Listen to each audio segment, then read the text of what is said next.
இந்த ஃபெஸ்டிவல் சீசனுக்கு பிளாக் பஸ்டர் வண்ணங்களில் ராம்ராஜ் டிஷ்யூ தோத்தி ஷர்ட்ஸ்.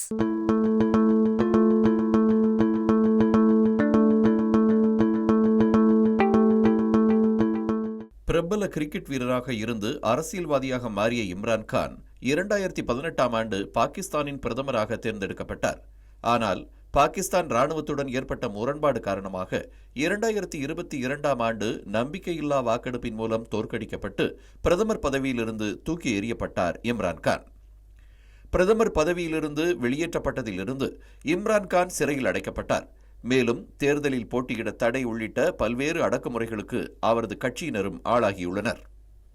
முன்னாள் பாகிஸ்தான் பிரதமரும் பிரபல கிரிக்கெட் வீரருமான இம்ரான்கான் மீது ஊழல் உட்பட ஏகப்பட்ட குற்றச்சாட்டுகள் சுமத்தப்பட்டுள்ளன.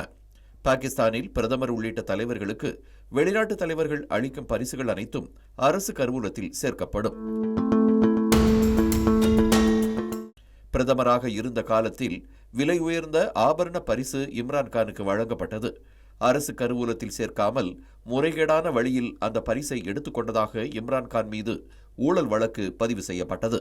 கடந்த ஓராண்டுக்கும் மேலாக ராவல்பிண்டியில் உள்ள அடியாலா சிறையில் இம்ரான்கான் இருந்து வருகிறார். இந்நிலையில் இந்த வழக்கில் இஸ்லாமாபாத் உயர்நீதிமன்றம் இம்ரான்கானுக்கு கடந்த வாரம் ஜாமீன் வழங்கியது. ஜாமீன் கிடைத்த உடனேயே மற்றொரு வழக்கில் இம்ரான்கானை ராவல்பிண்டி காவல்துறையினர் கைது செய்தனர். சிறையில் இருந்தபோது கடந்த செப்டம்பர் மாதம் 28ஆம் தேதி போராட்டத்திற்கு அழைப்பு விடுத்ததாக இம்ரான் மீது வழக்கு பதிவு செய்யப்பட்டிருந்தது. சட்ட விதிமுறை மீறியது, தடையை மீறி பொது இடத்தில் கூடியது, காவல்துறையினரை பணி செய்ய விடாமல் தடுத்தது, காவல்துறை வாகனங்கள் மற்றும் பொது சொத்துக்களை சேதப்படுத்தியது என பல்வேறு குற்றச்சாட்டுகள் இம்ரான்கான் மீது சுமத்தப்பட்டுள்ளன. இந்த வழக்கில்தான் இம்ரான்கான் மீண்டும் கைது செய்யப்பட்டுள்ளார். லாகூர், ராவல்பிண்டி மற்றும் இஸ்லாமாபாத் ஆகிய நகரங்களில் உள்ள பல்வேறு காவல் நிலையங்களில் இம்ரான்கான் மீது மொத்தம் 62 வழக்குகள் உள்ளன. பஞ்சாப் மாகாணத்தில் இம்ரான் மீது 54 வழக்குகள் உள்ளன. அனைத்து வழக்குகளிலிருந்தும் இம்ரான்கானுக்கு ஜாமீன் வழங்க வேண்டும் என்று இம்ரான்கானின் சகோதரி நூரின் நியாசி மனு தாக்கல் செய்திருந்தார்.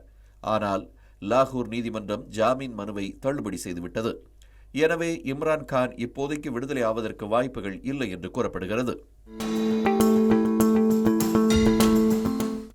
இம்ரான்கான் மீதான வழக்குகள் அனைத்தும் அரசியல் உள்நோக்கம் கொண்டவை என இம்ரான்கானின் பிடிஐ கட்சி தெரிவித்து வருகிறது.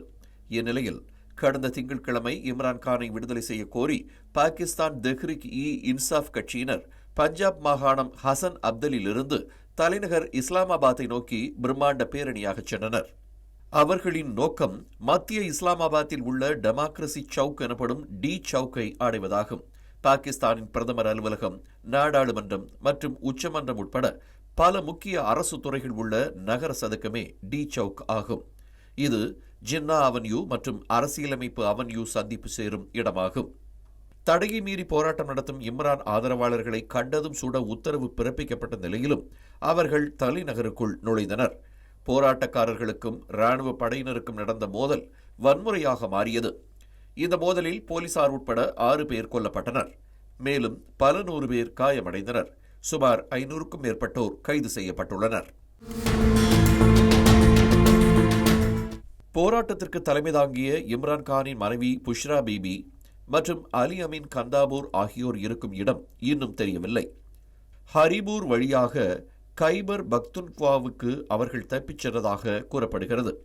3 நாட்கள் போராட்டங்களுக்கு பிறகு இம்ரான் கட்சியின் தலைவர்கள் பின்வாங்கிய நிலையில் உள்துறை மந்திரி மொஹ்சின் நக்வி நிலைமை கட்டுக்குள் இருப்பதாக தெரிவித்திருக்கிறார்.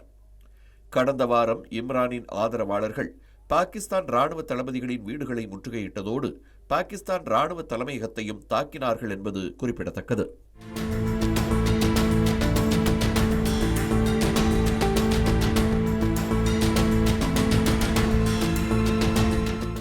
இந்த ஃபெஸ்டிவல் சீசனுக்கு பிளாக் பஸ்டர் வண்ணங்களில் ராம்ராஜ் டிஷ்யூ தோத்தி ஷர்ட்ஸ்.